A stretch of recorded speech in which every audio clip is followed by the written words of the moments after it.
सबसे पहले मैं शैलेंद्र जी से ही बात करूंगा। शैलेंद्र जी, प्रयास तो था अच्छा, अगर मंशा को देखा जाए तो मंशा गलत नहीं थी, क्योंकि एमएसएमई की ओर से ही ये भुगतान से संबंधित समस्याएं आती थी, समय पर भुगतान नहीं मिलता था। इसकी वजह से उनका पूरा जो साइकिल, वित्तीय जो साइकिल है वो गड़बड़ा जाती थी। अब आप बताइए कि ये ही समस्या क्यों बन गई?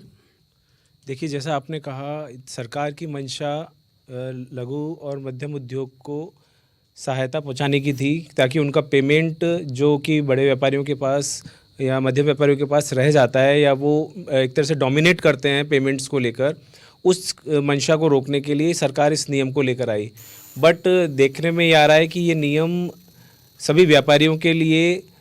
लाभ न देकर उनके गले की फांस बनता जा रहा है, क्योंकि इसके साथ जो नियम लागू किए गए हैं इनकम टैक्स की, कि पेमेंट नहीं होने पर उसे पूरी आय में जोड़ दिया जाएगा, ये बहुत ही सख्त कानून है, जिसका इम्पैक्ट जब ऑडिट हम कर रहे होंगे तब इम्पैक्ट पता चलेगा। क्योंकि आप देखेंगे कि ये कानून 1 अप्रैल 2023 से लागू है, बट उस समय इसकी संज्ञान किसी ने भी नहीं लिया, ना कि किसी भी व्यापारी वर्ग ने इस चीज़ पर कोई अपना विरोध और दर्ज नहीं कराया। बट जब जैसे जैसे हम ईयर क्लोजिंग की तरफ, ये तमाम जो ट्रेड इंडस्ट्री के लोग हैं, एक्सपोर्टर्स हैं, वो सब विरोध कर रहे हैं, लेकिन इसी इंडस्ट्री के अंदर से एक आवाज़ आई है और वो इसका आयकर 43BH का समर्थन करते हैं, स्वागत करते हैं। ये दोनों पहलुओं पर हम शैलेंद्र जी से बात करेंगे। चले जी, यहीं पे आपने देखा कि ये दोनों ही पहलू हैं, तो ऐसे में बहुत सारे लोग हैं जो, और इनकी संख्या भी ज़्यादा है, जो लघु में भी जो लोअर कैटेगरी के जो बिजनेस हैं, जो मैन्युफैक्चरर्स हैं, जो सप्लायर्स हैं, तो क्या इसमें संशोधन की दरकार है? देखिए, संशोधन तो देखिए केंद्र सरकार जब सेशन होगा तभी संभव हो पाएगा। उससे पहले मैं सभी व्यापारी वर्गों को ये बताना चाहता हूँ कि बहुत ज़्यादा परेशान ना हो, क्योंकि आप पहले एनालिसिस करें कि आपके क्रेडिटर्स किस टाइप के हैं। जो आपकी बाज़ार में देनदारियाँ हैं उनका एनालिसिस करें एक बार। फॉर एग्जांपल, अगर हमारे पास 50 क्रेडिटर्स के लिस्ट में 50 नाम हैं, तो हम उनको एनालाइज करें कि पहली चीज़ तो हम उनमें से मैन्युफैक्चरर कौन है। अगर कोई ट्रेडर से आप परचेज़ कर रहे हैं तो उन पे ये कानून लागू नहीं होगा, तो आप उनको अलग कर दें। फिर मैन्युफैक्चरर्स में भी आप ये देखें कि उद्यम रजिस्टर्ड कौन है। अगर वो उद्यम रजिस्टर्ड नहीं है तो उन पर भी ये कानून लागू नहीं होगा। तीसरा पैरामीटर आपका ये है कि अगर कोई बड़े व्यापारी से आप परचेज़ करें जिसका टर्नओवर 50 करोड़ से ज़्यादा है, तो उन्हें भी आपको ये पेमेंट भुगतान करने की 45 दिन में भुगतान करने की आवश्यकता नहीं है। तो आपके पास अगर इस फिल्ट्रेशन से कुछ व्यापारी रह भी जाते हैं या उनको कुछ का पेमेंट रह जाता है, तो उनकी व्यवस्था अभी के कानून के हिसाब से आपको करनी पड़ेगी, अन्यथा वो पेमेंट आपकी आय में जोड़ दिया जाएगा। अब बात आती है संशोधन की, तो ये संशोधन के बाद ही हम कुछ कह पाएंगे कि इसको, लेकिन आज के परिप्रेक्ष्य में अगर हम बात करें, हमें अपनी बुक्स ऑफ अकाउंट्स को 31 मार्च तक क्लीन करना है, हमें ऑडिट करवानी है, तो हमें उसको तयशुदा तरीके से करना होगा। इसमें एक चीज़ और कहना चाहूँगा, जो व्यापारी 2 करोड़ तक के टर्नओवर में हैं, वो अगर 44AD में आयकर की रिटर्न भरते हैं तो उन्हें ज़्यादा परेशान होने की आवश्यकता नहीं है, क्योंकि 44AD की धारा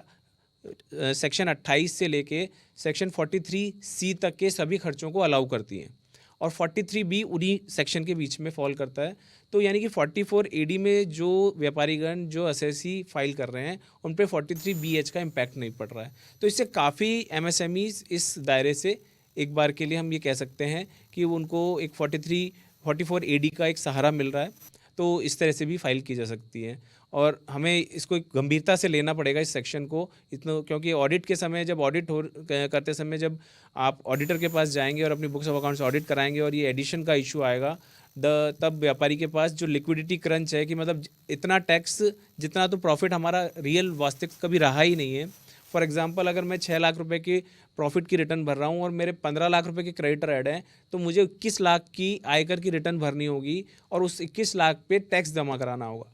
उसके साथ एक चीज़ और मैं ऐड ऑन कर दूं कि जो 21 लाख पे जो टैक्स दिया है, वो आपका टैक्स आज तो कैश फ्लो के रूप में चला जाएगा, लेकिन जब आप उस 16 लाख रुपए का नेक्स्ट ईयर में जब भुगतान कर देंगे, तो आपको उस भुगतान का खर्चा नेक्स्ट ईयर की बैलेंस शीट में मिल जाएगा। तो नेक्स्ट ईयर आपका जो टैक्स आएगा वो टैक्स कम आएगा। तो ये जो फर्स्ट ईयर की, जैसा कि हमारे आरपीजी साहब ने कहा कि कोई भी कानून आता है तो उसकी शुरुआती पहलू रहते हैं और कुछ दिक्कतें आती हैं। तो ये शुरुआती दिक्कतें अगर कैश फ्लो की, मैं मानता हूँ, मैं ये एक्सपेक्ट नहीं करता व्यापारी वर्ग से, ये भी नहीं कहूँगा कि आप टैक्स जमा करा दें, ये छोटा, क्योंकि टैक्स का जो वॉल्यूम है बहुत ज़्यादा हाई है। इसलिए मैं सरकार से मैं भी ये चाहूँगा कि जो इस प्रोविज़न में जो